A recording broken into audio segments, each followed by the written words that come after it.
Grab your mirror shades, Wargamers. We are on prisoner detail today. Based on the results of our scammer-driven strategies, we got an interesting set of conditions to go through today, and we are setting up the next battle in what I've taken to thinking of as the White Queen's War. After all, it was her orders that sent troops over the border trying to secure Grand Point, and in her words, trying to rescue the ethnic Albans who live in Grand Point from the horrible clutches of their Tenebran overlords.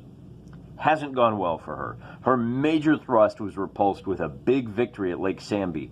Things are going a little better in the south. This area gets complicated. Up here, you've got reinforcements that are on the march.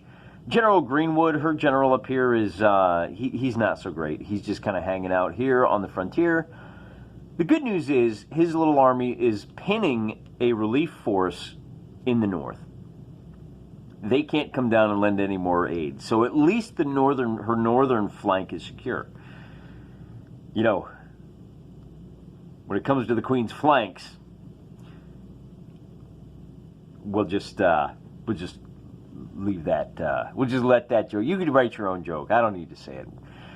The point is that we had a situation where we had a battle go down here, right outside Grand Point on the 12th. And on the 14th, we had another battle go on down here. And after we figured out that General Lacky, or General Meltzer of the Albans, has retreated to hold Fairhold, his counterpart, the victorious General Lacky, set off in hot pursuit. Kind of. We'll come back to that. Now, he did that. So the way I did this is I said, okay, look, the battle happened on the 12th. On the 13th, they kind of pulled apart, took a deep breath, sorted out the wounded. Now, all of the wounded for General Lacky, they're dead. He fled the field. They're either dead or prisoners. So for General Meltzer, his dead were left on the battlefield or taken prisoner. General Lacky then says, okay, what do I have to deal with here? And what he found is that he's going to need to leave, and here's the punchline.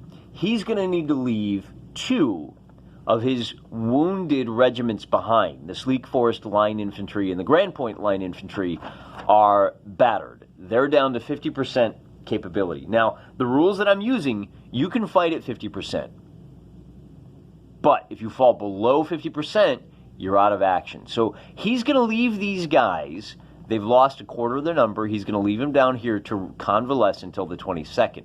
The survivors are tasked with watching almost 1,300 Alban prisoners to ensure that they don't play any more role in this battle. And that 1,400 guys basically amounts to, I don't know, somewhere around like 8 AP worth of units. On the other hand, we've got this battle down here that takes place 2 days later. Not quite enough time for him to understand what's going on. So if we just take his main thrust as down this line, what you find is that he's going to be right about sets the 13th for convalescing, the 14th he sets out, and that's where this black flag is here. 15th is not quite enough. On the 16th, same day as the Battle of James Lighhouse, there's probably going to be a second battle right here outside of Fairhold as Lacky tries to crush this smaller force altogether. Or maybe even besiege Fairhold to kind of cut the Albans' country in half. They'll be completely reliant on the, what is this river called? The Blancourt River. Yeah, Blanche isn't going to be happy with that. So, but now here's the other thing I realized.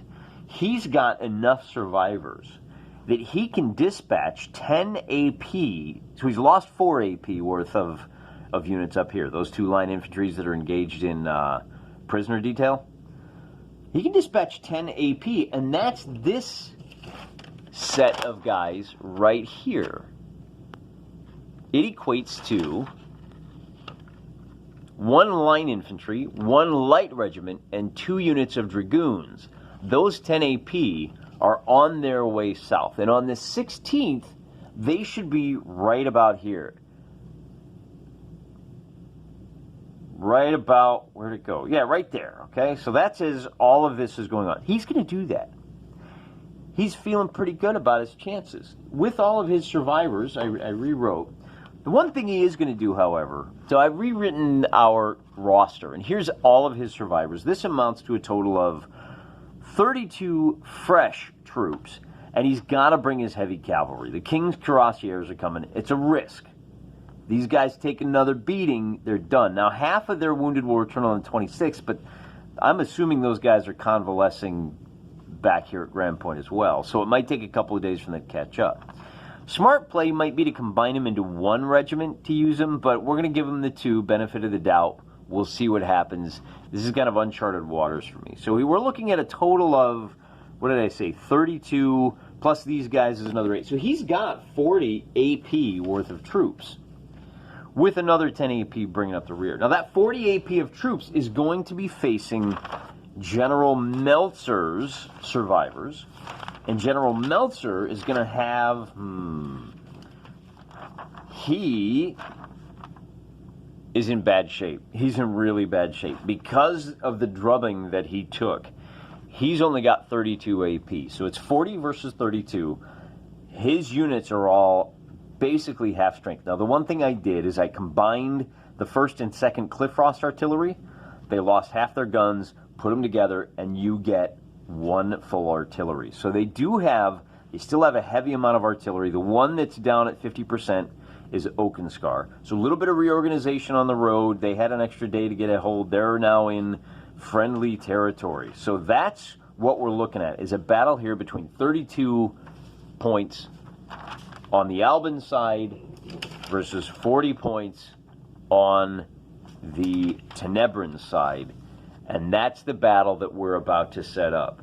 But there's a lot of moving parts here, right? Because depending on how this battle goes, we're going to have to take a look at what happens down south. I suspect that with an additional 10 AP of fresh troops, General Typhonus, that should bring him up to about 40 AP himself. He's going to be evenly matched against General Irwin. Now, General Irwin is retreating to Sun Harbor as we speak, as we fight our next battle. And so, again, it's going to be a little bit of delay as these guys get down. And what happens here is going to be complicated, right? Because as Irwin flees north, he's going to receive word that you've got reinforcements on the way. He might turn around and pursue General Irwin. General Irwin, for his part, will also receive word of reinforcements, and he may race to try to intercept General Typhonus on his way to meet these guys. So this could be really complicated too. But that's a video for another day. What we need to do today is figure out what the battle is going to look like over here. And the first thing we got to do is set up some terrain. So let me grab a deck of cards and a blank sheet of paper, and we'll take a look.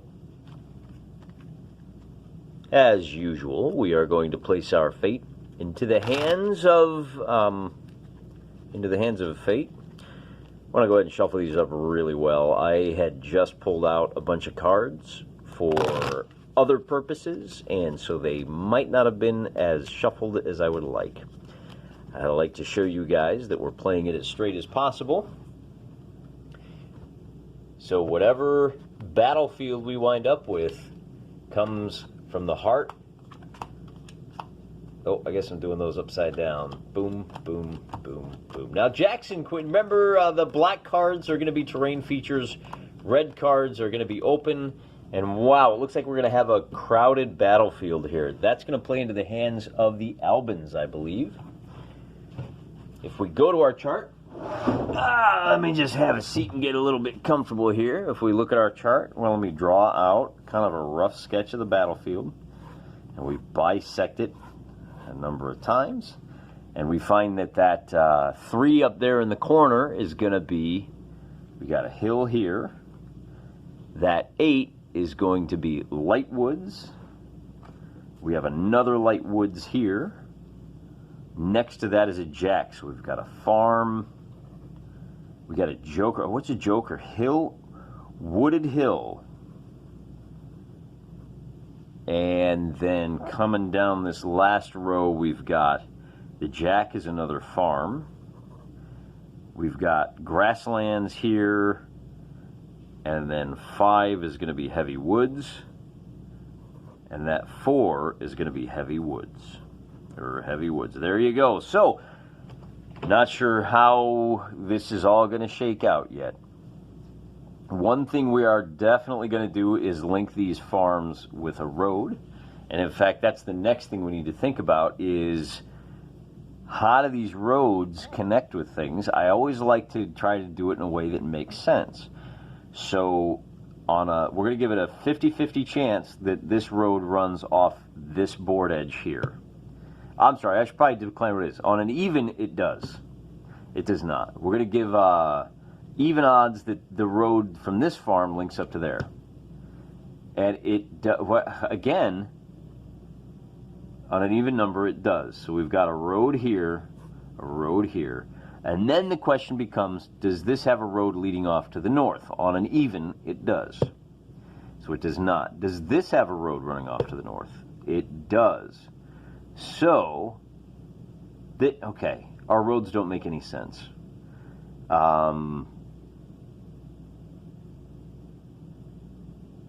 We're going to run this road off. Well, which way would we do this?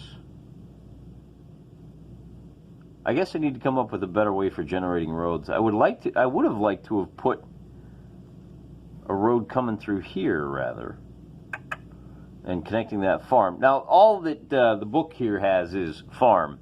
It's any kind of settlement.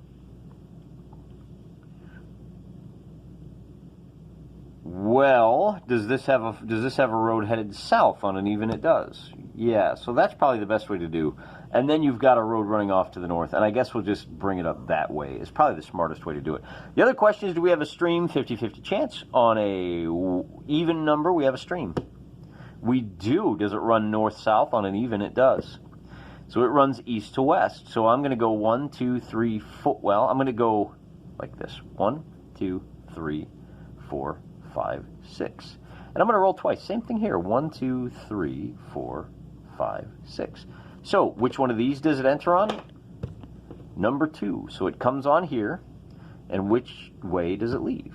6. Down here. So we have a lovely little babbling brook that's going to come down, and I don't know, does it pass through that farm? I'm not sure, but it's definitely going to come down through the heavy woods, I guess.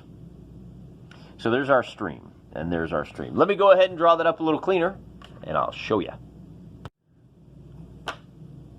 This is the perfect village for this situation. I went ahead and pulled the stream through there. This is what the battle looks like once you get it all cleaned up. If you look, see that little stream running through? It's got a fork in the road, which is going to work out perfect for our purposes.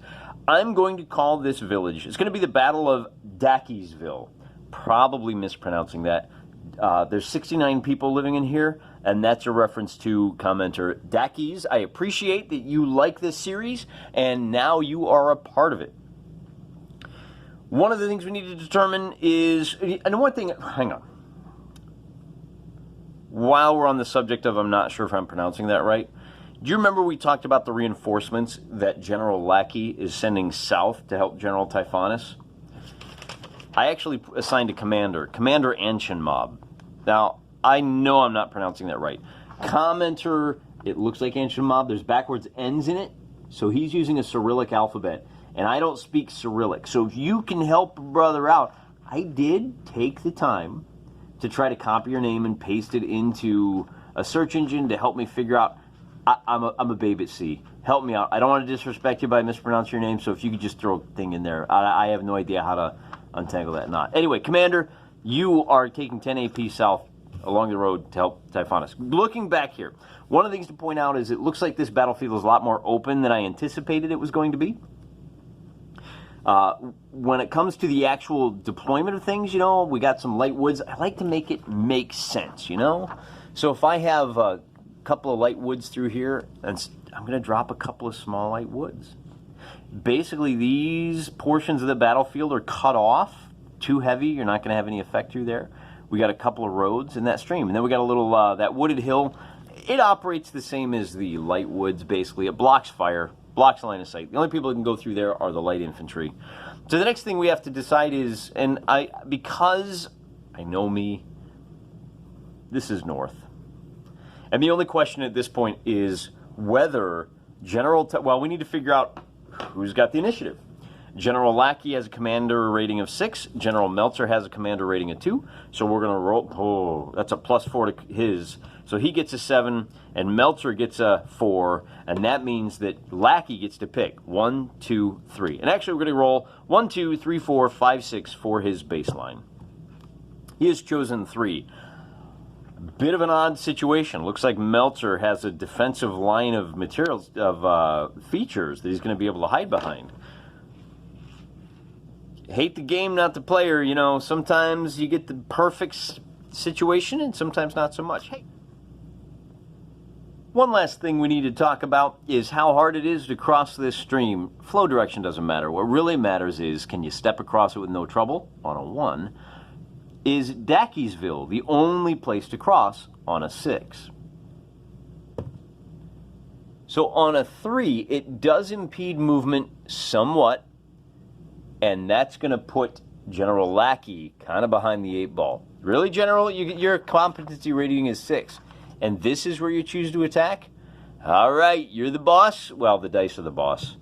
We're just making it up as we go along. So we got everything in order now. We can go ahead and set up our terrain, close out this video, and come back in a few days to fight the Battle of Dackysville. Wait a minute. I'm not praying for you yet. Because there's one more thing I want to do, and I want to show you to really prepare us for that battle. The last thing we need to talk about is the force dispositions. And the defenders get to set up... Is it the defenders first? The defender puts 8 AP. Whoa, I think I did this a little bit wrong. Wait. Oh, no.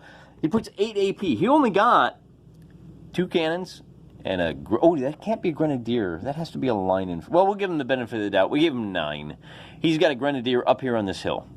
So that's all that General Lacky gets to see. So General Lacky says, okay, fine. I'll meet you hill for hill. He puts a couple of cannons here, couple of line infantry here with his headquarters right behind. He gets to put 10 AP down. He's got 40 points. They've only got about 30. Then the defender says, look, I'm going to go ahead and reinforce right over here. This will be my first reinforcement point. Now, in the rules as written, you roll on a 3-up, reinforcements come on. Where there's a road, I give you, if you come in on the road itself, you get a +1. If you come in within 3 inches, no. It's got to be on the road itself. So he is dumping a lot of forces onto this road as fast as possible to basically try and secure some kind of defensive line here as General Lacky comes smashing on through. Now, General Lacky does the same thing. He has a reinforcement point here, and he's going to bring on line, grenadiers, line, and then light cavalry and a heavy cavalry at the end. Remember, the heavy cavalry is smashed up. The 1st and 2nd Kings are at 50% capacity, so if we don't bring them on the board, they won't suffer any more casualties. If they come on the board and they end disrupted or pinned, they're going to be out of the next battle, because casualties are out for 2 weeks. So then our defenders said, all right, good. Well, I'm going to put a couple of more guys. The defenders have to reinforce somewhere along this line. So they're going to bring on their cavalry and one more line infantry over here behind this hill. So essentially they're putting a defensive line along this corner. And the Meltzer said, yeah, that's fine. I want to bring my side reinforcements on. Again, if they come on the road, they come on with a 3+ instead of a 4+. If they come on over here 3 inches away, now, obviously, they can't come on in the heavy woods. But if they come on over here, it's a 4+ to bring them on. So I think this is going to be a fairly short engagement, smaller number of troops, a lot of them coming on pretty quick, and that's where things stand. So now this is where we're going to leave it. And I'm not going to go through all that preamble. When we go to actually fight the Battle of Dackysville, we're just going to go right into initiative. Look for that video in a few days. Until then, I'm praying for you.